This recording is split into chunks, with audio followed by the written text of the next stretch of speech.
ಚುರುಮುರಿ ಮಾಡ್ತೀವಲ್ವ, ಆ ಪುರಿಯಿಂದ ಉದ್ದಿನೊಡೆಗಿಂತನೂ ಗರ್ಗರಿ ಆಗಿರೋಂತಹ ವಡೆ ಮಾಡ್ಬೋದಂದರೆ ನೀವೇನಾದರೂ ನಂಬ್ತೀರಾ? ನಾನು ಫಸ್ಟ್ ನಂಬಿರಲಿಲ್ಲ.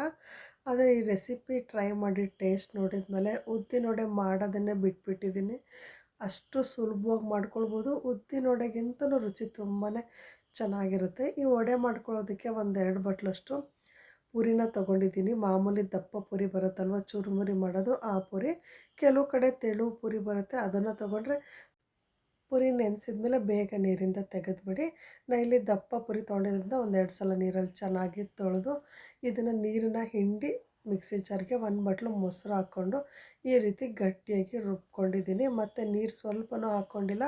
ಮೊಸರು ಮತ್ತು ಪುರಿಗಳಲ್ಲಿ ನೆಂದಿರುತ್ತಲ್ವ, ಅದರಲ್ಲೇ ಸ್ವಲ್ಪ ನೀರಿನ ಅಂಶ ಇರುತ್ತೆ. ಹಾಗಾಗಿ ಸ್ವಲ್ಪನೂ ನೀರು ಹಾಕ್ಕೊಂಡಲೇ ರುಬ್ಬಿ ಒಂದು ಬಟ್ಲಿಗೆ ಹಾಕ್ಕೊಂಡಿದ್ದೀನಿ.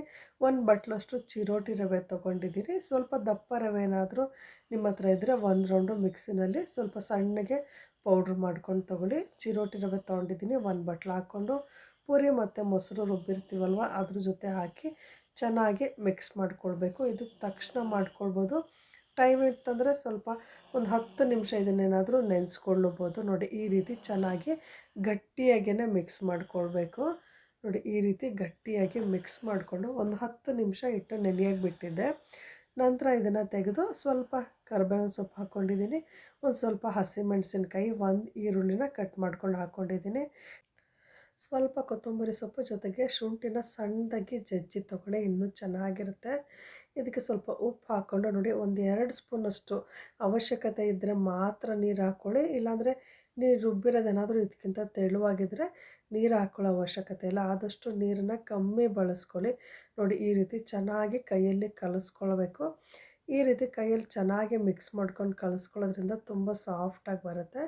ಕೈಯಲ್ಲಿ ಸ್ವಲ್ಪ ಎಣ್ಣೆ ಅಥವಾ ನೀರು ಎತ್ಕೊಂಡು ಈ ರೀತಿ ಉಂಡೆ ಮಾಡಿಕೊಂಡು ಮಧ್ಯದಲ್ಲಿ ಈ ರೀತಿ ತೂತ ಮಾಡಿಕೊಂಡು ಎಣ್ಣೆನ ಬಿಸಿ ಮಾಡಿಕೊಂಡು ಕರೆದ್ರೆ ನೋಡಿ ಈ ರೀತಿ ಉದ್ದಿನೊಡೆ ಥರನೇ ಬರುತ್ತೆ.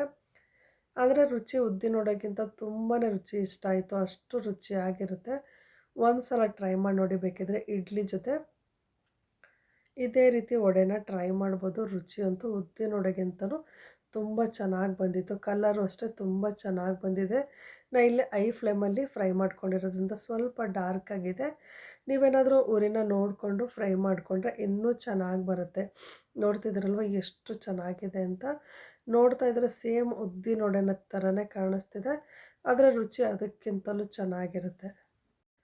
ಒಂದು ವಡೆನ ಓಪನ್ ಮಾಡಿ ತೋರಿಸ್ತಾ ಇದ್ದೀನಿ ನೋಡಿ, ಒಳಗಡೆ ಎಷ್ಟು ಸ್ಪಾಂಜಿಯಾಗಿ ಗೂಡಾಗಿದೆ ಅಂತ. ನಾನು ಪದೇ ಪದೇ ಉದ್ದಿನೊಡೆಗಿಂತನೂ ರುಚಿಯಾಗಿತ್ತು ಅಂತ ಯಾಕೆ ಹೇಳ್ತಿದ್ದೀನಿ ಅಂದರೆ, ಅಷ್ಟು ನಿಜವಾಗ್ಲೂ ಅಷ್ಟು ರುಚಿಯಾಗಿತ್ತು. ಒಂದು ಸಲ ಟ್ರೈ ಮಾಡಿ ನೋಡಿ, ನಿಮಗೆ ಗೊತ್ತಾಗುತ್ತೆ. ಈ ವಿಡಿಯೋ ಇಷ್ಟ ಆದರೆ ಲೈಕ್ ಮಾಡಿ, ಶೇರ್ ಮಾಡಿ. Thank you.